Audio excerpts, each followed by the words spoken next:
களங்கிடும் மகனே வருவாயா, இயேசு அழைக்கின்றார். கண்ணீர் துடைப்பார், மார்போடு சேர்ப்பார், மாறாது அன்பு நம் இயேசு. கண்ணீர் துடைப்பார், மார்போடு சேர்ப்பார், மாறாது அன்பு நம் இயேசு.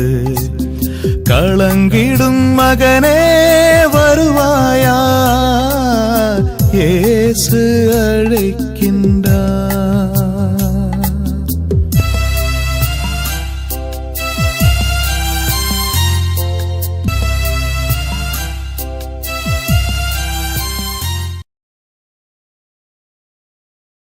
இயேசு கிறிஸ்துக்குள் பிரியமானவர்களே, ஆண்டவராய் இயேசு கிறிஸ்துவின் பரிசுத்தமுள்ள திருப்பெயரிலே நல்வாழ்த்துக்கள். இந்த விடுதலை நேர நிகழ்ச்சி வழியாக உங்களை சந்திப்பதில் நான் மிகுந்த மகிழ்ச்சி அடைகின்றேன். ஆண்டவர் தந்திருக்கிற இந்த மாபெரும் கிருபைக்காக ஆண்டவருக்கு நான் உளமாற நன்றி கூறுகிறேன். பிரியமானவர்களே, நம்முடைய ஆண்டவர் நம்மை தாயின் கருவயிற்றிலே உருவாக்கினவர், நம்மை படைத்து பராமரித்து வழிநடத்தி கொண்டிருக்கிற ஆண்டவர் நம்மோடு கூட ஒவ்வொரு நாளும் பேச விரும்புகிறார். ஒரு பெற்றோர் தன் பிள்ளைகள் மீது எவ்வளவு பாசம் வைத்திருக்கிறார்களோ அதிலும் மேலான பாசம் வைத்திருக்கிறவர் தான் நம்முடைய அருமை ஆண்டவர். அவர் நம்மோடு கூட நாளிலே பேச விரும்புகிறார்.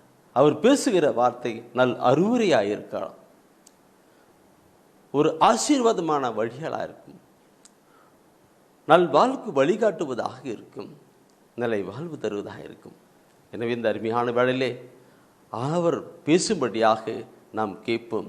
ஆண்டவரை நீர் பேசும், உம்முடைய பிள்ளைகளாக இருக்கிற நாங்கள் உம்முடைய பாதம் அமர்ந்திருக்கிறோம் என்று கேட்போம். ஒரு நிமிடம் கடந்து வருவோமா? அன்பின் ஆண்டவரே, இந்த மாலை வேளையிலே எங்களை முற்றிலுமாய் தாழ்த்தி உம்முடைய கரத்தில் ஒப்புக் கொடுக்கிறோம். எங்கள் ஆவி ஆன்மா சரீரத்தை ஒப்புக் கொடுக்கிறோம். ஆண்டவரே, நீ எங்களோடு கூட பேசும். எங்கள் உள்ளத்தின் எண்ணங்களையும் சிந்தனைகளையும் ஆய்ந்திருக்கிறவர், எங்கள் மேல் பரிவிறக்கம் கொண்டு என் தேவன் நீர் எங்களுக்காக கடந்து வந்தீர். விண்ணகம் விட்டு மன்னகம் கடந்து வந்தீர். எங்களுக்காய் மரித்து வீத்து வாழ்ந்து கொண்டிருக்கிறேன். என் அன்பு இயேசுவே, இப்பொழுது எங்களோடு கூட நீர் பேசும். உம்முடைய வார்த்தை எங்களுக்கு வாழ்வாய் நிலை வாழ்வாய் கடந்து வரட்டும். ஆமீன், ஆமீன். பிரியமானவர்களே, இந்த விடுதலை நேர நிகழ்ச்சிகளே ஆவலோடு கூட பார்த்து கொண்டிருக்கிறீர்கள். யாரெல்லாம் இறை வார்த்தையின் மீது ஆவலோடு கூட இருக்கிறார்களோ அவர்கள் பார்த்து வருகிறார்கள். இறை வார்த்தையின் மீது ஆவல், அவர்கள் இந்த விடுதலை நேர நிகழ்ச்சியை பார்க்கிறார்கள். மற்றவர்கள் பார்ப்பதில்லை. ஆண்டவர் இந்த விடுதலை நிகழ்ச்சியிலே இறைவசன வார்த்தையிலே கொடுக்கும்படித்தான் நியமித்து செயல்பட்டு நடைபெற்று வருகிறார். பார்ப்பது, ஆனால் அநேக மக்கள் காண்பதில்லை. எல்லாரும் பார்க்கணும். அவருடைய திருவிழம் எல்லா மக்களும் மீட்பு பெறவும் உண்மையை இறை வார்த்தையை அறிந்துணர வேண்டும் என்று விரும்பித்தான் இந்த ஊழியத்தை கொடுத்திருக்கிறார், செயல்படுத்தி வருகிறார். அதை நாம் பயன்படுத்தி கொள்ளப்பட வேண்டும். சார், இந்த நாளிலே ஆண்டவருடைய வசன வார்த்தைகளை கேட்க அவளோடு கூட அமர்ந்திருக்கிற உங்கள் மத்தியிலே ஆண்டவர் பேசுகிற வார்த்தை என்ன தெரியுங்களா? ஆண்டவர் கொடுத்திருக்கிற ஒரு தலைப்பு என்ன தெரியுங்களா? அவருடைய முகத்தை நாம் தேடணும். ஆண்டவர் முகத்தை தேடுவோம் என்கிற ஒரு செய்தியைத்தான் இப்போ ஜெப வேளையிலே தூய ஆவியானவர் உணர்த்தி இருக்கிறார். ஆண்டவர் முகத்தை தேடுவோம் என்று பார்க்கிற பொழுது என் அன்புக்குறவர்களே, அது உண்மையாகவே ஒரு உணர்வுபூர்வமான நிலைத்தான். ஆண்டவர் முகத்தை நாம் தேடணும், ஆண்டவரை தேடணும், ஆண்டவருடைய முகத்தை தேடணும். இது வித்தியாசமான கருத்து. ஆண்டவரை தேடுகிற நிலையிலே அவருடைய முகத்தை தேடுகிற காரியங்கள் மிக அற்புதமானது. அவருடைய முகத்தை தேடும் பொழுது விசித்திரமான நிலையிலே நம்முடைய ஆன்மாவிலே சரீரத்திலே பெரிய காரியங்களை நாம் அவர்கள் உள்ளுணர்வே கடந்து போக முடியும். அவர் முகத்தை பார்க்கணும். இந்த திருப்பாடல் ஆசிரியர் பார்க்கிற பொழுது அதில் சொல்லப்படுகின்ற அவர்கள் தூய ஆவியால் நிரப்பப்பட்டவர்கள், அவர்கள் தன்னுடைய வாழ்வினாலே தன்னுடைய வாழ்க்கையிலே ஆண்டவருடைய நிலையை எப்படி உணர்ந்திருக்கிறார்கள், அறிந்திருக்கிறார்கள் என்று பார்க்கிற பொழுது திருப்பாடல் 27 8வது வசனம், திருப்பாடல் 27 8வது வசனம் ஒரு கருத்தை சொல்லி இருக்கிறது. அதில் பாருங்கள், அவர் புறப்படு அவரது முகத்தை நாடு, அவரது முகத்தை நாடு என்றது என் உள்ளம், என்றது என் உள்ளம். பாருங்க எப்படி, புறப்படு அவரது முகத்தை நாடு என்றது என் உள்ளம்.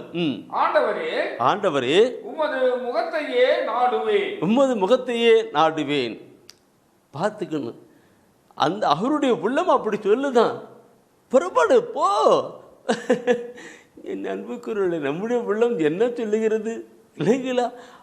தூய ஆவியை பெற்றிருக்கிற அந்த திருப்பாடல் ஆசிரியருடைய உள்ளம் அப்படியான ஒரு வார்த்தை சொல்லுகிறது, புறப்படு புறப்படு அவரது முகத்தை நாடு என்று அவருடைய உள்ளம் சொல்லுகிறது. நான் ஆண்டவரே முகத்தை நான் தேடி வருகிறேன் என் உள்ளம் சொல்லிவிட்டது, அதனால் நான் வருகிறேன் என்று அந்த திருப்பாடல் சொல்லுகிறார்.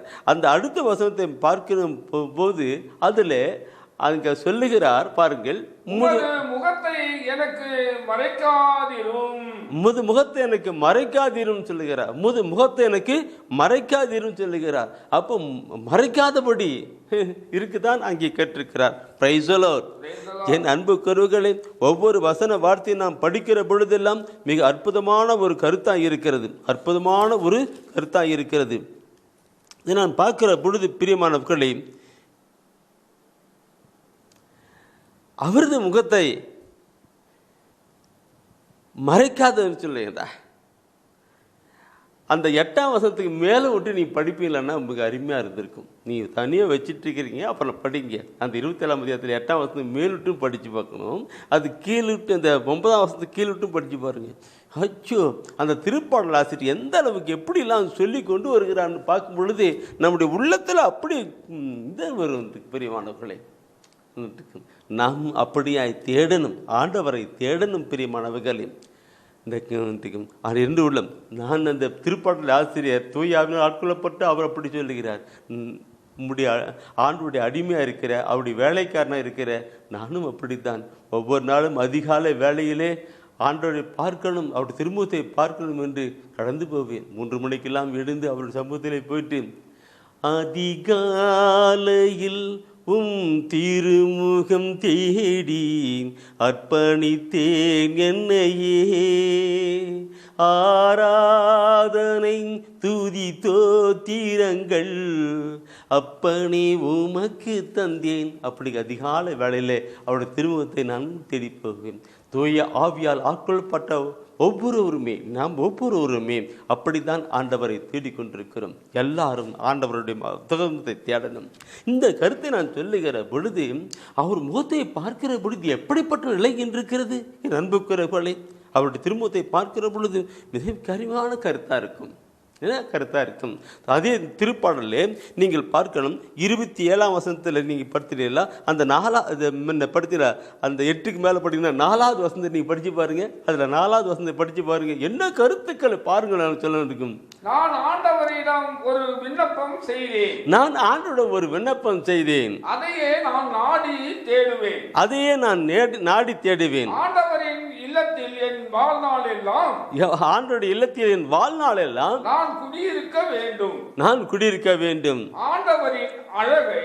ஆண்டவரின் அழகை நான் காண வேண்டும். அவரது கோவிலில் அவரது திருவுளத்தை கண்டறிய வேண்டும். என்ன அருமையா அந்த ஆசிரியர் பார்க்கணும். பிரியமா, நான் ஆண்டவருக்கு ஒரு விண்ணப்பம் செய்தேன். ஆண்டவரின் இல்லத்தில் என் வாழ்நாள் எல்லாம் நான் குடியிருக்க வேண்டும். என்ன கருத்து என் அன்புக்குரியவர்களே. இந்த திருப்பாடல் ஆசிரியர் சொல்லுகிறது யாரும் இல்லை, அவர் சொல்லுகிறார், இன்று நீங்களும் நானும் இப்படிப்பட்ட நிலையை கடந்து வரணும். இப்படிப்பட்ட நிலையில் கடந்து வருகிற எப்படி இருக்கும் பார்க்கணும் இருக்கும். உமக்காகத்தானே ஐயா நான் உயிர் வாழ்கிறேன் ஐயா. இல்லைங்களா? ஆண்டவருக்காக எனக்கு இந்த பைபிளுடைய ஒவ்வொரு வசனங்களையும் படிக்கிற பொழுது சில இறைவாக்கினர்களை கூட நான் இணைந்து கொள்ளுகிற நிலையில் ஓடிக்கொண்டிருப்பேன். திருப்பாடல் ஆசிரியர் பாடுகிற பொழுது அவரோடு கூட இணைந்து அவரோடு கூட இருக்கும். ஏன்னா பைபிள் சொல்லும், அழுவாரு கூட அழுங்க, சிரிப்பாரோடு கூட சிலிங்கன்னு சொல்லியிருக்கிற வடிவே புகதை பண்ணோம். நானும் அவர்களோடு கூட இணைந்து கொண்டு நாம் எல்லாரும் அந்த பைபிளை படிக்கும் பொழுது அவர்களோடு கூட இணைந்தவர்களாக நாம் ஆண்டவரை கடந்து போகணும். திருப்பாடல் ஆசிரியர் அப்படி சொல்லுகிறார், நான் ஆண்டவரின் ஒரு விண்ணப்பம் செய்தேன், அந்த ஆண்டவரின் இல்லத்தில் என் வாழ்நாள் எல்லாம் நான் குடியிருக்கும்படி வேண்டினேன் என்று அவர்களுக்கும் ஆண்டவரின் அழகை நான் காண வேண்டும். ஆண்டவரை அழகை நான் காண்டவரும் எத்தனை நேரம் உம்முகம் பார்க்கணுமே, அழகை ரசிக்கணுமே. அப்படியே அந்த தாடி மீசையெல்லாம் அப்படி பார்க்கணும். இந்த திருப்பாடல் அந்த உன்னத இனிமைமிகு பாடலில் நீங்கள் எடுத்து குறித்து வச்சுக்கிட்டீங்க. அந்த இனிமைமிகு பாடலில் 5ஆம் அதிகாரத்தில் 10-16 வசனத்தை நீ படிப்பேனாக்க அந்த இனிமைமிகு பாடல் ஒரு காதலனை குறித்து சொல்லுகிறார். காதலன் காதலியாக கொண்டு வந்து சொல்லுகிறார். மணவாளன் மணவாட்டி, காதலன் காதலி, மணவாளன் மணவாட்டி அப்படின்ற நிலையிலே அங்கே ஒரு பாடலை குறிப்பிடுகிறார். அது கொடுக்கும் பொழுது 5ஆம் அதிகாரத்தில் 10-16 வசனத்தை நீ படிச்சுனாக்க அவ்வளோ பயங்கரமாக அதில் சொல்லப்பட்டிருக்கும். நான் சில வேலையில் எடுத்து படிச்சுனாக்க அது மணிக்கணக்காக எடுத்து அப்படியே படிச்சுக்கிட்டு உலகையே மறந்துட்டு இருப்பேன். ஆனால் இப்போ அப்படி முடியறதில்லை.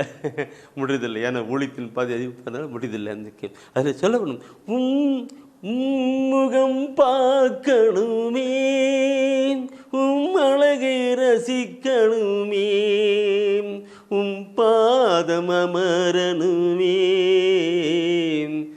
சித்தம் செய்யணுமே, எனது மணவாளரே, என்னிதய ஏக்கமே. அவர் முகத்தை அப்படியே பார்த்த உலகம் பார்த்து போயிட்டுக்கலாம். சரி, என் அன்புக்குறவுகளை நான் இப்படி சொல்லுகிற பொழுது நானே எல்லாருக்கும் அப்படி கொண்டு வந்து ஆண்டவருடைய முகத்தை நாம் தேடுகிற பொழுது முதலில் நம்முடைய வாழ்க்கையில பார்க்கணும், அவருடைய இறை பிரசன்னம் அவரோடு கூட ஐக்கியமாக்கின்றது தான். உலகையை மறக்கின்ற ஒரு நிலைத்தான். அதான் திரும்ப உலகையை நாம் மறக்கணும். உலகை மறந்து அவரோடு கூட நாம் இருக்கின்ற ஒரு தெய்வீக பிரசன்னம் அவருடைய முகத்தை அப்படியே பார்க்க பொழுது நான் கடந்த நாட்களிலே இந்த அருட்சகோதரிக்கு தியானம் கொடுத்துட்டு இருக்கோம். கார்மேல் தியான ஆசிரமத்திலே அருட்சகோதரிக்கு தியானம் கொடுத்துட்டு அங்கே அருட்சகோதரிக்கும் போது ஒரு சகோதரி நற்கருணை ஆண்டை வந்து உட்கார்ந்தாங்க. நற்கருணை ஆண்டை உட்கார்ந்துக்கிட்டு அந்த அவர் அப்படியே கண்ணே கண்ணு மூடவே இல்லை. அவங்க பாட்டு பார்த்துட்டே இருக்கிறாங்க. பார்த்துக்கிட்டு நான் தூரமாக இருந்தேன், அவர் தூரமாக பார்த்துட்டு இருக்கிறேன். அப்படி பார்த்துக்கிட்டே இருக்கிறாங்க. பார்த்துட்டு இருக்கேன். இந்த அப்படி இருந்து அவங்க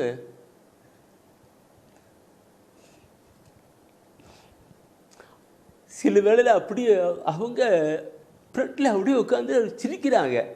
உள்ளத்தின் ஆழத்தில் சிரிக்கிறாங்க. அப்புறமேல புன்னகை காட்டுறாங்க. அப்படியே தன்னுடைய உள்ளத்தெல்லாம் காட்டுறாங்க.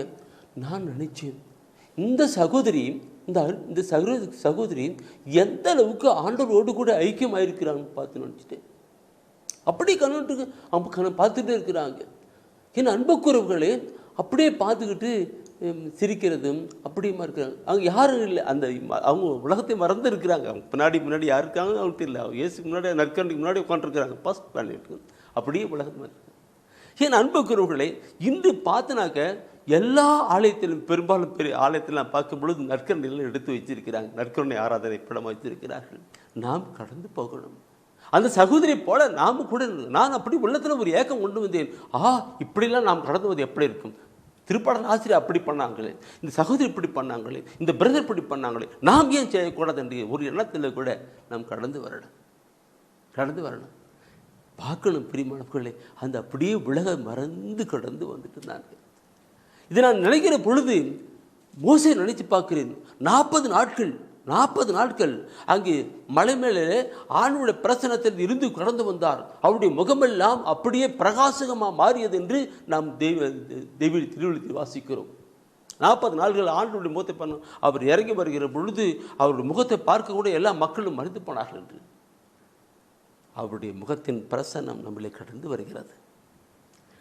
அது துக்கத்தின் காரியங்களெல்லாம் மாற்றிவிடும், துயரத்தின் காரியங்களெல்லாம் மாற்றிவிடும், வேதனையின் காரியங்களெல்லாம் மாற்றிவிடும். Praise the Lord. அந்த கருத்தில் நான் ஒரு கருத்தை நான் சொல்ல வருகிறேன். ஆண்டவருடைய திருமுகத்தை நோக்கி பார்க்கிற பொழுது மீட்பு உண்டாகும் என்கிற முதலிலை நான் கொண்டு வருகிறேன். திருப்பாடல், ஆண்டவருடைய திருமுகத்தை பார்த்தா மீட்பு உண்டாகும். திருப்பாடலில் 80வது திருப்பாடல் 80லே 19வது வசனத்துடைய அந்த பிற்பகுதியை நாம் பார்க்கும்போது மீட்பு அந்த விடுதலை உண்டாகுவதே அங்கு நாம் பார்க்க முடியும். படிக்கலாம். நாங்கள் விடுதலை பெறுமாறு உமது முக ஒளியை காட்டியருளும். நாங்கள் விடுதலை பெறுமாறு உமது முக ஒளியை காட்டியருளும் என்று அங்கு திருப்பாடல் சிலர். நாங்கள் விடுதலை, ஒரு மீட்பு பெறுமாறு உம்முடைய முக ஒளியை காட்டியருளும். அந்த முக ஒளியை பார்த்தாவே ஆட்டோமேட்டிக்காக நமக்கு ஒரு விடுதலை உண்டாயிருக்குமா பிரியமானவர்களே. அதனால் தான் இந்த நாளிலே தூய ஆவியான இந்த வார்த்தையை உணர்த்துகிறார். ஆண்டவருடைய முகத்தை தேடுங்கள், ஆண்டவருடைய முகத்தை தேடுங்கள் என்கிற ஆண்டவர் தானே தூய ஆவியான உணர்த்தி இந்த செய்தி கொடுத்திருக்கிறார். தேடணும். நம்முடைய வாழ்க்கையிலே நமக்கு ஒரு விடுதலை வேண்டுமென்றால், ஒரு மீட்பு வேண்டுமென்றால் அவருடைய திருமுகத்தை நாம் பார்த்து தேடி கடந்து போகப்பட வேண்டும் என்று பார்க்கணும்.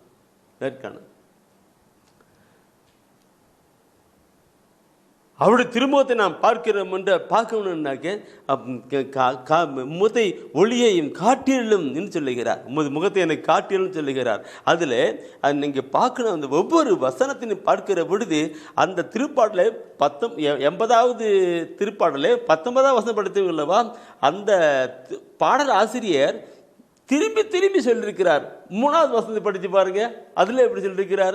அது 3வது வசனத்தில் 7வது வசனத்தில் படித்து பாருங்க, அதுலேயும் அப்படின்னு சொல்லியிருக்கிறார். ஆண்டவரே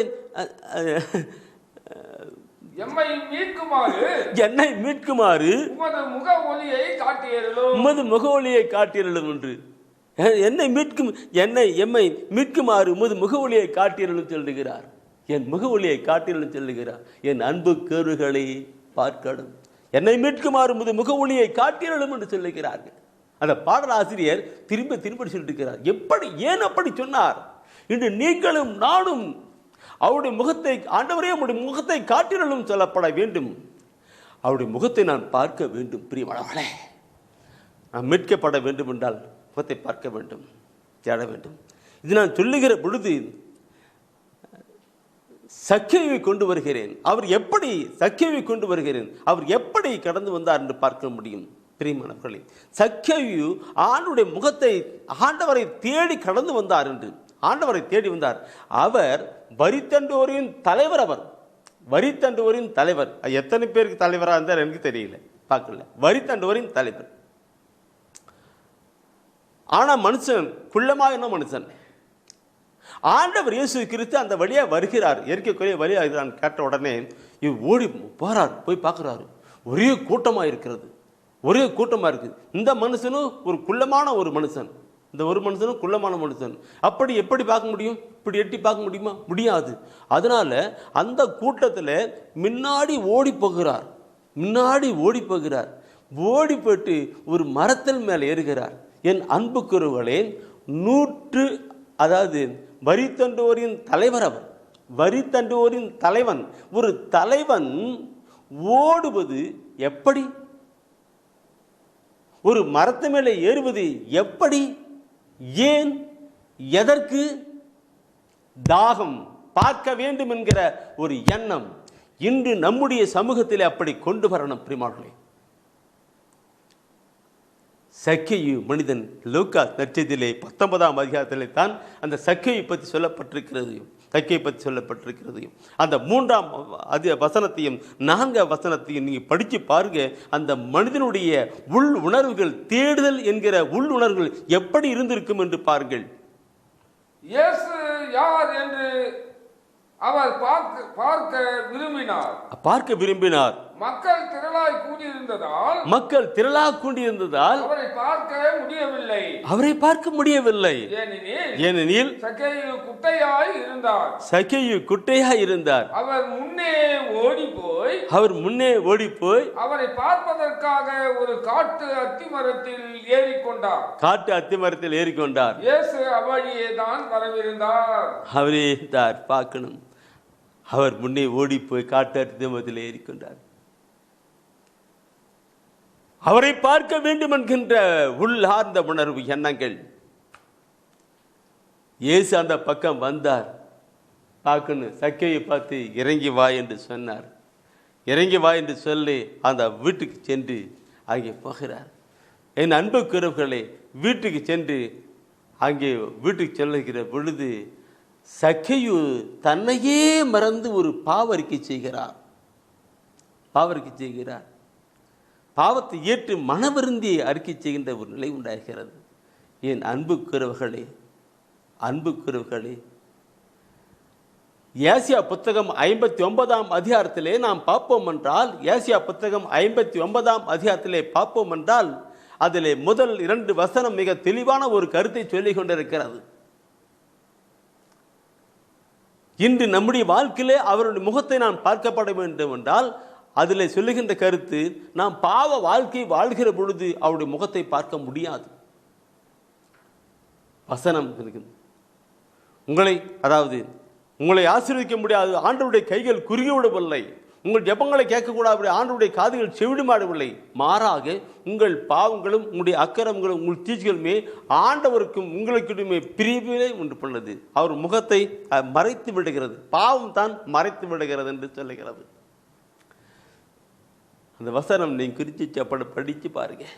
அப்போ சக்கேயு அங்கே தன் பாவங்களுக்கு தேடுகிறார், அறிக்கை செய்கிற பொழுது என் அன்புக்குறவர்களே, அந்த 9வது வசனம் சொல்லுகிறது. அந்த லூக்காஸ் நட்சத்திலே 19ஆம் அதிகாரத்திலே நீ பார்ப்பினால் சக்கேயுடைய வீட்டிலே அந்த தன் பாவத்தை அறிக்கை செய்கிற பொழுது ஆண்டவரே, நான் இப்படிலாம் செய்திருந்தாலும் அப்படின்னு சென்றால் ஏற்றுக்கொண்டு மனவருதி. அப்பொழுது ஆண்டவர் சொல்லுகிறார், இன்றே உன் வீட்டுக்கு மீட்பு உண்டாயிற்று என்று சொல்லுகிறார். 9வது வசனம், இன்றே உன் வீட்டுக்கு மீட்பு உண்டாயிற்று சொல்லுகிறார். ஆம் பிரியமானவர்களே, ஆண்டவரை நாம் முழு உள்ளத்தோடு கூட தேடுகணும். ஒரு குற்றம் குறை இருந்தால் அந்த பாவத்துக்காய் மன வருந்தனம் பிரியமானவர்களே. அப்பொழுது அவருடைய திருமுகத்தை நாம் தர முடியும். எரேமியா புத்தகத்திலே 29ஆம் அதிகாரத்திலே நாம் பார்க்கிற பொழுது அந்த 13வது வசனம் சொல்லிக் கொடுக்கின்ற கருத்து உண்டு என்று பிரியமானவர்களே. நீங்கள் என்னை தேடுவீர்கள். உங்கள் முழு இதயத்தோடும் என்னை தேடும் பொழுது, நீங்கள் முழு இதயத்தோடு என்னை தேடுகிற பொழுது நீங்கள் என்னை கண்டடைவீர்கள். ஒரு மீட்பராக கண்டடைவீர்கள், விடுதலை நாயகராக கண்டறிவீர்கள், குணமாக்குற ஆண்டவராக கண்டறிப்பீர்கள் என்று அங்கே சொல்லுகிறது. பிரியமானவர்களே, நீங்கள் முழுவதோடு கூட தேடுகிற பொழுது என் திருமுக சாயலை பார்ப்பீர்கள், அப்பொழுது உங்களுக்கு மீட்பு உண்டாயிருக்கும். என் திருமுகத்தை நீங்கள் பார்ப்பீர்கள், அப்பொழுது உங்களுக்கு விடுதலின் ஆசிரியர் ஒளி பிரசன்னம் உங்களுடைய எல்லா தீமையிலிருந்தும் மாற்றி போயிடும் தான் சொல்லி கொடுக்கிறது. என் அன்புக்குறவர்களே, நாம் சிந்திக்கணும். ஆண்டவர் முகத்தை தேடுங்கள் என்கிற செய்தியை நாம் பார்த்து கொண்டிருக்கிறோம். முகத்தை தேடுங்கள் என்று பார்க்கிற பொழுது, பாவ நிலையிலே வாழ்கிற பொழுது அவருடைய திருமுகத்தை நான் பார்க்க முடியாது. அந்த ஜெப வேளையின் போது ஒரு சகோதரன் அவன் கண்ணீரோடு கூட ஜெபிப்பதை ஆண்டவனுக்கு தரிசனத்தோடு கூட வெளிப்படுத்தி கொடுத்தார். அந்த சகோதரன் தன் வாழ்க்கையிலே பாவமான வாழ்க்கை வாழ்ந்திருக்க முடிந்தான். அவன் இந்த ஏசியா 59ஆம் அதிகாரம் நான் சொன்னேன், அதை அப்படியே சொல்லிவிட்டேன். அந்த வசனம் அவனுடைய காதுக்குள் ஓடி போய் அவனுக்குள் உணர்ந்தப்பட்டதான் அவன் கண்ணீரோடு கூட அவன் ஜெபித்திருக்கிறான். நான் அந்த வசனத்தை நான் மீண்டும் உங்கள் மத்தியிலே படிக்கலாம் என்று விரும்புகிறேன். பெரியமகளே, ஏசியா 59ஆம் அதிகாரத்திலே 2வது வசனத்தை நீங்கள் பார்ப்பீர்கள் என்றால், அந்த நிலை அந்த மகன் உணர்ந்திருக்கிறான். உங்கள் தீச்செயல்களே உங்களுக்கும் உங்கள் கடவுளுக்கும் இடையே பிளவை உண்டாக்கியுள்ளன.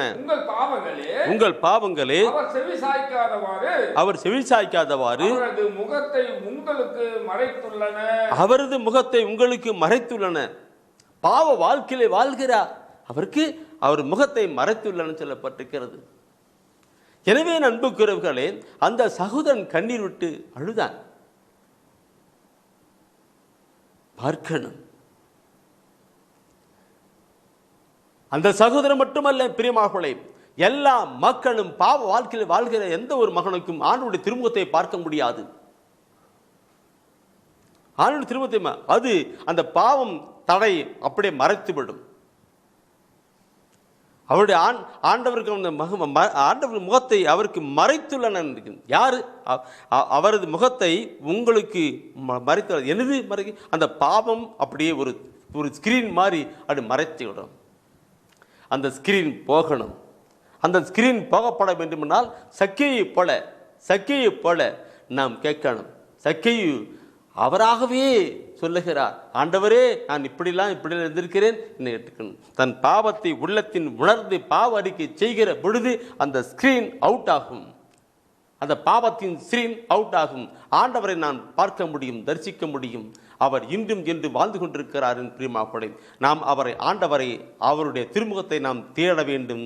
ஆண்டவருடைய திருமுகத்தை தேட வேண்டும். ஆண்டவருடைய திருமுகத்தை தேட வேண்டும். அப்பொழுது மீட்பு மட்டுமல்ல, பாவத்திலிருந்து மீட்பு மட்டுமல்ல, பலவிதமான பிரச்சனை, போராட்டம், கவலை, கண்ணீரிலிருந்து ஒரு மீட்பு. ஏன்? எப்படி? அவருடைய ஆசீர்வாதம் அப்படியே நமக்கு வரும். சக்கையை சொல்லுகிறது போகும்போது, சக்கையை விட்டு சொன்ன இன்றே உன் வீட்டுக்கு மீட்பு உண்டாயிட்டு. அந்த மீட்பு உண்டாயிட்டுன்னு சொல்லும்போது நாம் அதில் அவரும் சொல்லல. அவன் வருத்தன்றின் தலைவன், பணம் நிறைய இருந்திருக்கலாம், வசதி வாய்ப்பெல்லாம் இருந்திருக்கலாம், ஆனால் நிம்மதி இருக்க முடியாது. நிம்மதி வாழ்க்கையில் இருக்க முடியாது. இந்த நிம்மதியை கொடுக்கிறவர் யார்? அவர்தான். நாம் பார்க்கிறோம், யோவானிலே பார்க்கிற பொழுது இந்த உலகம் கொடுக்க முடியாத அமைதியை சொல்கிறார். நான் வைத்திருக்கிறேன். இந்த உலகம் கொடுக்க முடியாத பணமோ படிப்போ அதிகாரமோ அந்தஸ்தோ கொடுக்க முடியாத ஒரு அமைதியை நான் வைத்திருக்கேன் சொல்லுகிறார். அந்த அமைதி நம்முடைய வாழ்க்கைக்கு வரப்பட வேண்டும் என்றால், அந்த அமைதியின் ஆசீர்வாதம் வர வேண்டும் என்றால் நம் பாவங்களை மாற வேண்டும். சக்கை அதை செய்தார். சக்கை செய்தனாலே அங்கே மீட்பு உண்டானது. Praise the Lord. இந்த வசனம் ஒவ்வொன்றும் பார்க்கணும் பிரியமானவர்களே. அது அப்படி இல்லாமல் நாம் இது உலகப்புறமான நிலைகளே ஓடிக்கொண்டிருக்கிறோம். ஆண்டவரை அனுபவிக்கப்பட வேண்டும். திருப்பாடல் ஆசிரியர் சொல்லுகிறார், என்ன எப்படி பாடினார் அப்படி. அந்த மாதிரி நம்மளாம் கடந்து வரணுமே. என் அன்புக்குரியவர்களே, இன்று நாம் ஆண்டவருடைய ஆசீர்வாதத்தை பெறுவதற்காக அந்த தடைகள் நீங்கி ஆண்டவருடைய திருமுகத்தை நோக்கி பார்க்கிற பொழுது அவருடைய ஆசீர்வாதம் எப்படி நமக்கு வாழ்க்கைக்கு வருகிறது என்பதை குறித்து தெய்வீக திருவிழம் எப்படியெல்லாம் சொல்லியிருக்கிறது என்பதை நான் உங்களோடு கூட பகிர்ந்து கொள்ள விரும்புகிறேன். தூயாவினை என்னென்ன உணர்த்துகிறாரோ அதை உங்களோடு கூட பகிர்ந்து கொள்ள விரும்புகிறேன். தயவுசெய்து எடுத்து படித்து பாருங்கள். திருப்பாடல் 67ஆம் அதிகாரத்திலே நான் நினைக்கிறேன். திருப்பாடல் 67ஆம் அதிகாரத்திலே முதல் வசனத்திலே அங்கே திருப்பாடல் ஆசிரியர் கூறுவது நமக்கு தூண்டுகின்ற ஒரு செயலாக இருக்கணும். கடவுளே என் மீது இறங்கி எனக்கு ஆசீர் வழங்குவீராக. உம் திருமுக ஒளியை என் மீது வீசுவீராக. அந்த 67 என் அன்புக்குறளே, நானும் படிப்பறிவில்லை, அது குறைவாக படித்துதான் பைபிள் எடுக்காத ஒரு மொழிதான். ஆனால் தூய ஆவி கடவுள் என்னை அழைச்சி இப்படிலாம் கொண்டு வந்தது எனக்குள்ளாக சந்தோஷப்பட்டுக்கிட்டே இருக்கிறேன். வசனத்தை ஒவ்வொன்றும் பார்க்கிற பொழுது எங்கெங்கே போயிட்டே இருக்கும். அதில் பார்க்கிறோம் பிரியமானவர்களே, இந்த 67வது முதல் வசனத்திலே, கடவுளே என் மீது இறங்கி எமக்கு ஆசி வழங்குவீராக. உமது திருமுக ஒளியை என் மீது வீசுவீராக. இந்த எல்லாம் பைபிள் எடுத்துருக்கிறீங்க தானே, அது எடுத்து இதெல்லாம் வச்சுக்கிடுங்க. ஒரு பாடமாக போட்டு லெசனாக போட்டு இதை பிரசங்கம் கொண்டு போகிறது கிடையாது. எடுத்துக்கணும். கடவுளை எம் மீது இறங்கி எமக்கு ஆசி வழங்குவீராகன்னு சொல்லுது. திருமுக ஒளியை எம் மீது வீசுவீராக. அந்த கீழே இருக்கிற வார்த்தையை மேலே போட்டு, மேலே இருக்கிற வார்த்தையை கீழே போட்டு பார்க்கலாம். என்னது? திருமுக ஒளியை எம் மீது வீசுவீராக. கடவுளே எம் மீது இறங்கி எமக்கு ஆசி வழங்குவீராக. கீழே இருக்கிறது 2 வார்த்தை, மேலே இருக்கிற 2 வார்த்தை கீழே போட்டு பாருங்க. இறங்கும் ஐயா, மனம் இறங்கும் ஐயா, இறங்கும் ஐயா, மனம் இறங்கும் ஐயா. ஆண்டவரே, அந்த முகத்தை பார்த்த உடனே அதான் திருமுக ஒளியை எம்மீது வீசிடுவீராகன்னு சொல்லிட்டு, கடவுளே எம்மீது இறங்கி எமக்கு ஆசி வழங்குவீராங்க. இறங்கும் ஐயா, மனம் இறங்கும் ஐயா, வல்லவரே நல்லவரே கிருபை உள்ளவரே, வல்லவரே நல்லவரே கிருபை உள்ளவரே, இறங்கும் ஐயா, மனம் இறங்கும் ஐயா. என் அன்பு கூறுகளே, கடந்து அவருடைய திருமுகத்தை நோக்கி பார்த்து, அப்படியே அவர் திருமுகத்தை பார்த்து அப்படியே கரம் விரித்து இறங்கும் ஐயான்னு பாடுனா எப்படி இறங்கி வரும் அவருடைய ஆசீர்வாதம். ஆசீர்வாதம் வசனத்தை பார்க்கணும். என் அன்புக்குறவர்களே, தெய்வீக திருமணத்தை எடுத்து நாம் படித்து பார்க்கிற பொழுதுதான் அவரிலே இணைந்து கடந்து போக முடியும். ஆனால் நம்முடைய மக்கள் விழித்து எடுக்கல. எடுங்க சகோதரா, எடுக்காதவர்களுக்காக ஜெபிங்க சகோதரா, எடுக்காதவர்களுக்காக கண்ணீர் விட்டுருங்க. சங்கீதக்காரன் போல அழுங்க. எடுக்கணும். நான் இந்த இறைவசன வார்த்தை அதிகமாக கொடுத்துட்டு இருக்கிறேன். தேவ ஒளி புத்தகம் போட்டுக்கிறேன். நான் அதுக்காக எல்லாரும் வாங்குங்க படிங்க சொன்னா தொலைக்காட்சியை பார்த்து கொண்டு லட்சக்கணக்கான மக்கள் பார்த்து கொண்டிருக்கிறார்கள். உங்களுடைய முகவரி அனுப்பினால் நாங்கள் உங்களுக்கு அந்த புத்தகத்தை அனுப்பி வைக்கிறோம். யாரும் இல்லை. உங்களால் முடிந்ததை உங்களுடைய உற்றார் உறவினர்களுக்கு எல்லாம் நீங்கள் அதை அறிமுகப்படுத்தி அந்த புத்தகத்தை நீங்கள் புத்தகத்தை வாசகராக்க யாரும் இல்லை. ஏன்? இறைவசன வார்த்தை தான் மீட்பளிக்கிறது, விடுதலை அளிக்கிறது. அதை பார்க்கக்கூடாது. சரி, எல்லாம் அவருடைய சித்தம் பார்க்கணும். என் அன்புக்குரிய இறைவசன வார்த்தையை நாம் படிக்கிற பொழுது அவரோடு கூட அணைந்து போகிறாஇருக்கிறோம். நான் இது சொல்லுகிற பொழுது அந்த வசனம் 67 படித்தோம், திருப்பாட படித்தோம் அல்லவா, அந்த திருமுகத்தை நோக்கி பார்த்துட்டு ஆண்டவர் கடல் வரை எனக்கு இறங்கும் என்று நான் பாட்பாடு கொண்டு வந்தல்லவா, இந்த கருத்தை நான் கொண்டு வருகிறேன். பிரிமாக்குள்ளே தயவு செய்து எண்ணிக்கை புத்தகம் எடுங்க, எண்ணிக்கை ஆகமத்தை எடுங்க. எண்ணிக்கை ஆகமத்தை எடுக்கிற பொழுது கடவுள் அங்கே சொல்லுகிறார். கடவுள் மக்களுக்கு ஆசீர் வழங்குகின்ற ஒரு கருத்தை எப்படி சொல்லிக் கொடுக்கிறார் என்று பார்க்கணும். எண்ணிக்கை ஆகமத்திலே 6ஆம் அதிகாரத்திலே 23 முதல் 26 வசனம். எண்ணிக்கை ஆகமத்திலே 6ஆம் அதிகாரத்திலே 23 முதல்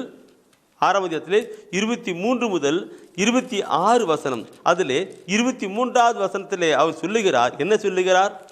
நீ ஆரோனிடமும் அவன் புதல்வரிடமும் சொல், நீங்கள் இஸ்ரவேல் மக்களுக்கு ஆசி கூற வேண்டிய முறை.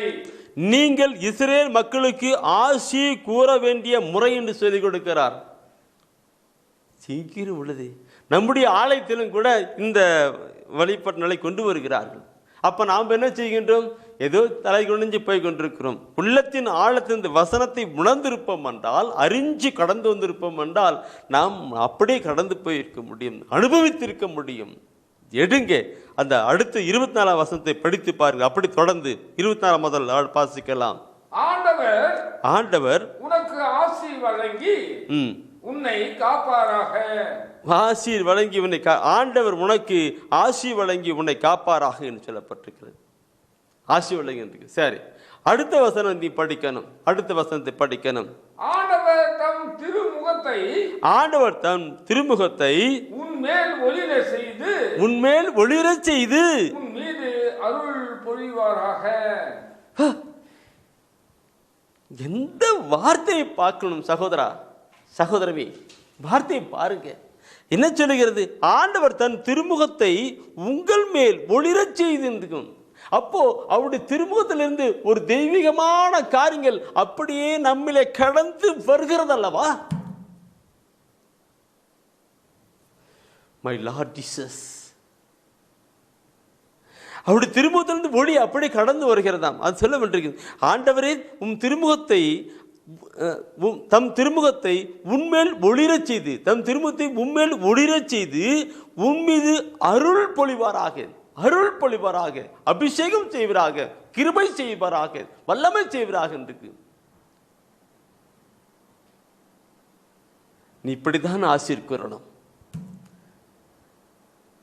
நீ இப்படித்தான் ஆசீர்வதிக்க வேண்டும் நினைக்கிறேன். ஆரிடம் அவருடைய புதல்வரிடம் ஆரோன் முதல் குருக்கள் இப்படித்தான் சொல்லிக் கொடுக்கிறார். உணர்கின்ற தன்மை. அந்த 24 வசனம் படித்தோம் அல்லவா, அடுத்து 25 வசனத்தை படித்து பாருங்க. அன்பு சகோதரன் என்ன சொல்ல இருக்கிறது என்று 25 படித்தோம். 26 வசனம். ஆண்டவர் தம் திருமுகத்தை உன் பக்கம் திருப்பி உமக்கு அமைதி அருள்வாராக என்று. ஆண்டவர் தம் திருமுகத்தை உன் பக்கம் திருப்பி உன் பக்கம் திருப்பி அமைதி அருள்வாராக. அவருடைய பேச அப்படியே திறப்பறார். முகத்தை திருப்பி முன்பக்கம் திருப்பி அமைதி அருள்வாராக என்று. என் அன்புக்குரியவர்களே, ஆண்டவருடைய திருமுகத்தை நாம் தேடுவோம் என்கிற நிலையை பார்க்கிற பொழுது ஆண்டவருடைய திருமுகத்தில் எப்படியெல்லாம் கரைந்து வருது. அருள் பொழிவாராக, அமைதி அருள்வாராக, அருள் பொழிவாராக, அமைதி அருள்வாராக. அமைதி. இன்றைக்கு அநேக குடும்பத்திலே அமைதி இல்லை. சண்டை, சச்சரவு, பிரிவினை, பிளவாயிருக்கின்றது. அநேக குடும்பத்திலே வறுமை, ஏழ்மையும் நிறைந்து அங்கே அமைதி இல்லை. பலவிதமான நிலையிலே கவலை, கண்ணீர், துக்கத்திலே அமைதி இல்லை. ஆண்டவருடைய திருமுகத்தின் ஒளி கடந்து வருகிற பொழுது அந்த குடும்பத்திலே, அந்த நபரிலே அங்கு ஒரு அமைதி உண்டாகும், அருள் உண்டாகும். எனவே தான் ஆண்டவருடைய திருமுகத்தை தேடுக சொல்லுகிறார். இந்த ஆண்டவருடைய திருமுகத்தை தேடுகின்ற சொல்லுகிற பொழுது என் அன்புக்குரியவர்களே, திருப்பாடல் ஆசிரியர் சொன்னார்களவா, ஆண்டவரே நான் அங்கே நான் வாழ்நாள் எல்லாம் இங்கே நான் இருந்துடணும். நான் ஆண்டவரே எனக்கு ஒரு விண்ணப்பத்தை நான் ஏறெடுக்கிறேன். திருப்பாடல் நான் நேரத்தில் பார்த்தோம், திருப்பாடல் 27 நான் பார்த்தோம். ஆண்டவரிடம் நான் ஒரு விண்ணப்பம் செய்வேன். அது என்னன்னா, அவருடைய இல்லத்தில் இருந்து அவர் எப்பொழுதும் அவரை பார்த்துக்கிட்டே இருக்கணும்னு சொன்ன. இந்த திருப்பாடல் ஆசிரியர் சொல்லுகின்ற ஒரு கருத்தை கூட இங்கே நாம் பார்க்கிறோம். பிரியமாக்களே, கடவுளால் தேர்ந்து கொள்ளப்பட்ட சீடர்கள் 72 பேர். ஆண்டவராக இயேசு கிறிஸ்து தேர்ந்து கொள்ளப்பட்ட 72 பேர். அந்த 72 பேர்ல 12 பேர். அந்த 12 பேர்ல ஒரு 3 பேர். அந்த 3 பேர் பாருங்க, யார் அவர்கள்? பேதுரு, யோவான், யாக்கோபு. பேதுரு, யோவான் 72 பேர்ல 12 பேர். 12 பேர்ல 3 பேர். அந்த 3 பேரை கூட்டிக்கிட்டு ஆண்டவர் அங்கே போகிறார். தனியாக இடத்துக்கு போகிறார். நீங்கள் நம்ம பார்க்கணும் இருக்கும். மத்தேயுவிலே பார்க்கிற பொழுது 17ஆம் அதிகாரத்தில் 14 அங்கே அவர் தன்னுடைய திருமுகத்தை தன்னுடைய உடனே பார்க்கிறார். 17ஆம் அதிகாரத்தை பார்த்து 2வது வசனம் பாருங்க. அப்படி பயங்கரமா இருக்கு. இயேசு அங்கே அவருடைய திருமுக தோற்றத்தை மாற்றினார். அவரது முகம் கதிரவனை போல் ஒளிர்ந்தது. அவருடைய முகம் கதிரவனை போல ஒளிர்ந்தது. அவருடைய ஆடைகள் ஒளி போன்று வெண்மையாயின என்றிருக்கிறது. அவருடைய வெண்மையா என்றிருக்கின்றது. இயேசு தன்னுடைய தோற்றத்தை மாற்றி அவர் காட்டி கொடுக்கிறார். அவருடைய முகம் கதிரவன் போல் ஒளிர்ந்தது என்று பார்க்கிறோம். கதிரவனை போல ஒளிர்ந்தது பார்க்கிறோம். அந்த அது பார்த்த அந்த பேதுரு, யோவான், யாக்கோப்புல பேதுரு சொல்லுகிறார், ஆண்டவரே நாம் இங்கேயே ஒரு கூடாரம் அமைப்போம், இங்கேயே ஆளுக்கு ஒரு கூடாரம் அமைச்சிட்டு இங்கே இருந்து நாம் கழிச்சுக்குவோம் ஆண்டவர் என்று திருப்பாடல் சொன்னது போல இங்கே சொல்லுகிறார். என் அன்பு கருவுகளை அப்படியாக நாம் கடந்து செயல்படணும். நான் சொல்லுகிற பொழுது என் அன்புக்குள்ள உள்ளத்தின் ஆழத்திலிருந்து வசனங்களோடு கூட சொல்லுகிற கருத்து.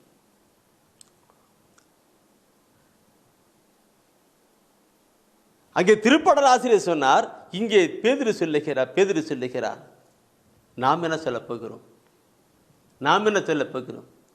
என் அன்பு குரலை திருப்பாடலை 34ஆம் அதிகாரத்திலே 5ஆம் வசனத்தை படிக்கிற பொழுது அங்கே சொல்லப்பட்டிருக்கிற காரியங்கள் உண்டு. அங்கே சொல்லப்பட்டிருக்கிற காரியங்கள் திருப்பாடம் 34 5ஆம் வசனம் படிக்கிற பொழுது அங்கே சொல்லப்பட்டிருக்கிற காரியங்கள் உண்டு. அவரை நோக்கி பார்த்தோர் மகிழ்ச்சியால் மிளிர்ந்தார்கள். அவருடைய முகம் அவமானத்திற்கு உள்ளாகவில்லை. அவருடைய முகம் அவமானத்துக்கு. அந்த இயேசு, அந்த ஆண்டவர் இயேசு கிறிஸ்துவை உற்று நோக்கி அவருடைய திருமுகத்தை நோக்கி பார்க்கிறவர்கள் யாரால் நோக்கி பார்க்கிறார்களோ அவர்கள் வாழ்க்கையிலே ஆசீர்வாதம் தான். மீட்பின் சக்கரனுடைய வாழ்க்கையில் மீட்பின் ஆசீர்வாதம் கொண்டது போல பிரச்சனை, போராட்டம், கவலை, கண்ணீரிலிருந்து நமக்கும் மீட்பின் ஆசீர்வாதம், பாவத்திலிருந்து மீட்பின் ஆசீர்வாதமாக இருக்கிறது. பிரியமானவர்களே, என் அன்புக்குரியவர்களே, அங்கே திருப்பாடலாசிரியர் அப்படி சொன்னார், பேதுரு இப்படி சொன்னார். நாம் பேக்கிற பொழுது, நாம் அவருடைய முகத்தை தென்பொழுது நம்முடைய வாழ்க்கையிலும் மீட்பும் ஆசீர்வாதம் பெற்றுக்கொள்ள முடியும்.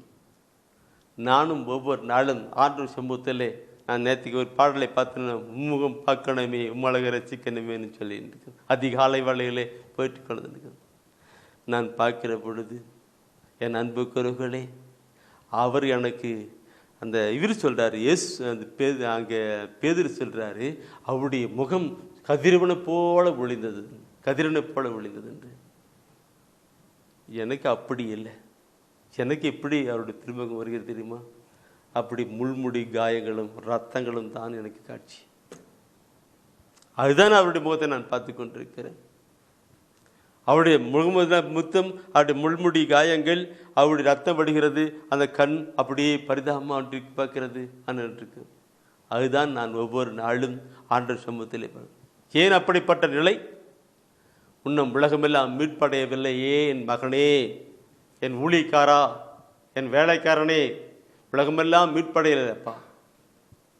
நான் பாடுகள் பட்டேன், ரத்தம் சிந்தினேன், உயிரை கொடுத்தேன், ஆனாலும் கூட உலகத்தில் மீட்படையிலேன்னு சொல்லிட்டு தான் அவர் திருமுகத்தை என்னை காட்டி கொண்டிருக்கிறார்.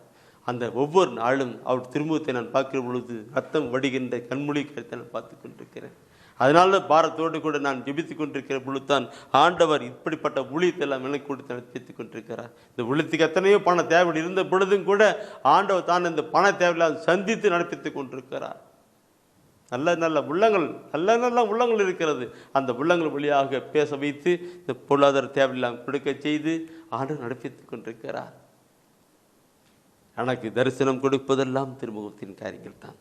ஆண்டவர் நாம் நோக்கி பார்க்கணும். பிரியமானவர்களே, நாம் ஆண்டவர் நோக்கி பார்க்கிற பொழுது ஆண்டவர் நாம் ஒவ்வொரு நிலையிலும் அனுபவித்தவர்களாக இருக்க முடியும்.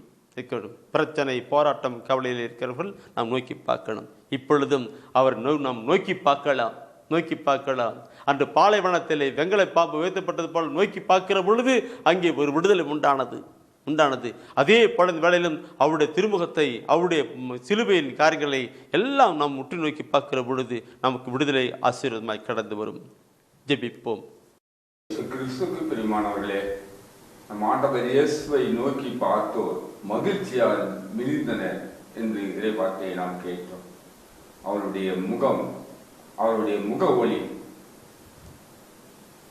முக ஒளி நம் மீது வீச நாம் அவரை உற்று நோக்கி பார்க்க கற்றுக்கொள்ள வேண்டும். அவரை நாம் உற்று பார்ப்போமா?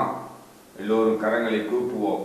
ஆண்டவரே, உம்மை நோக்கி பார்க்கிறேன், உம்மை நினைத்து நான் துதிக்கிறேன், உம்முடைய திருமுக ஒளி என் மீது வீச செய்வதற்காக உமக்கு நன்றி செலுத்துகிறேன் என்று சொல்லி அனைவருமாக கரங்களை கூப்பி, ஆண்டவரே உம்மை நோக்கி பார்க்கிறேன் என்று சொல்லி ஆண்டவர் முன் நம்மை முழுவதும் தாழ்த்தி ஆண்டவரை உற்று நோக்குவோம். உம்மை நோக்கி பார்க்கின்றேன், உம்மை நினைத்து துதிக்கின்றேன். உம்மை நோக்கி பார்க்கின்றேன், உம்மை நினைத்து துதிக்கின்றேன். இயேசுயா ஸ்தோத்திரம், இயேசுயா ஸ்தோத்திரம், இயேசுயா ஸ்தோத்திரம், இயேசுயா ஸ்தோத்திரம். உலகம் வெறுக்கையில் நீரோ அழைக்கின்றீர். உலகம் வெறுக்கையில் நீரோ அழைக்கின்றீர். அழைப்பிலே உமது அணைப்பிலே அந்த உலகை மறக்கிறேன், அந்த உலகை மறக்கிறேன். உம்மை நோக்கி பார்க்கின்றேன், உம்மை நினைத்து துதிக்கின்றேன். உம்மை நோக்கி பார்க்கின்றேன், உம்மை நினைந்து துதிக்கின்றேன். அப்படியே ஒப்பு கொடுப்போம், நம்மை முழுவதும் ஒப்பு கொடுப்போம். ஆண்டவரே, உமது திருமுக ஒளி ஆண்டவரே எங்கள் ஒவ்வொரு மீதும் வீச செய்வீராக. ஆண்டவரே ஒப்பு கொடுக்கிறோம். ஆண்டவரே ஒப்பு கொடுக்கிறோம். இந்த நாளில் அருமை செய்தியை எங்களுக்கு கொடுத்திருக்கிறீர். உமது திருமுக ஒளி ஆண்டவரே எங்கள் மீது வீச வேண்டும் என்பதற்காகவே இந்த செய்தியை கொடுத்து கொண்டிருக்கிறேன். இந்த நாளிலே கூட ஆண்டவரே இந்த தொலைக்காட்சியின் அருகிலே அமர்ந்து ஆண்டவரே கேட்டுக்கொண்டிருக்கிற ஒவ்வொரு மீது உமது திருமுக ஒளி வீச செய்து கொண்டிருப்பதற்காய் உமக்கு நன்றி செலுத்துகிறேன். ஆண்டவரே, இந்த உலகம் எல்லாம் வெறுக்கிற பொழுது, ஆண்டவரே இந்த உலகம் எங்களை புறந்தள்ளுகிற பொழுது, இந்த உலகம் எங்களை வெறுத்து தள்ளுகிற பொழுது, கைவிடுகின்ற பொழுது, ஆண்டவரே உமது திருமுக ஒளி எங்கள் மேல் வீசி ஆண்டவரே அற்புதங்கள் அடையாளம் செய்து கொண்டிருப்பதற்காக உமக்கு நன்றி செலுத்துகிறேன். ஆண்டவரே ஒப்பு கொடுக்கிறேன். இந்த இறை செய்தியை கேட்டுக் கொண்டிருக்கிற ஒவ்வொருவரையும் ஆசீர்வதியும். ஆண்டவரே படுக்கையில் இருக்கிறவர்கள், நோயுற்று இருக்கிறவர்கள், எழ முடியவில்லையே என்று படுத்த படுக்கையாக இருக்கிறது மீது உமது தெய்வீக ஒளி வீச செய்வீராக. ஆண்டவரே கவலையினால், கண்ணீரினால், ஆண்டவரே துக்கத்தினால் சோர்ந்து போகிற உள்ளங்களை தேற்றுவீராக. ஆண்டவரே ஒப்பு கொடுக்கிறேன். ஆசீர்வதியம் ஆண்டவரே, ஆசீர்வதியம். உமது திருமுக ஒளி எப்பொழுதும் எங்கள் மீது வீச செய்து கொண்டிருப்பதற்காக உமக்கு நன்றி செலுத்துகிறேன். எங்கள் அருமை இயேசுவின் அற்புத நாமத்தில் ஜெபிக்கிறேன் எங்கள் நல்ல தந்தையே, ஆமென். அரியே வாழ்க ஆண்டவரும் உடனே, பெண்களிலே நீர் பேரு பெற்றேரும் மகனும் வாழியவே. பரிசுத்த மரியாயே எங்கள் பரமனின் தாயாரே, பாவிகள் எங்களுக்காய் பரமனை மன்றாடும். இப்போதும் நீர் மன்றாடும், எப்போதும் நீர் மன்றாடும். தீமைகள் நெருங்கையிலே பரமனை மன்றாடும். மரணம் வருகையிலே எம்மை தாங்கும் அம்மா.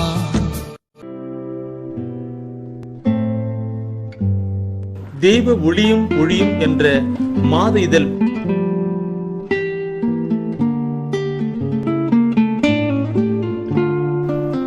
எமது டிவைன் ஊழியத்தின் வழியாக வெளியிடப்படும் தேவ ஒளியும் ஒளியும் என்ற மாத இதழ் பெற வேண்டும் என்றால் சரியான முகவரியை அனுப்புங்கள்.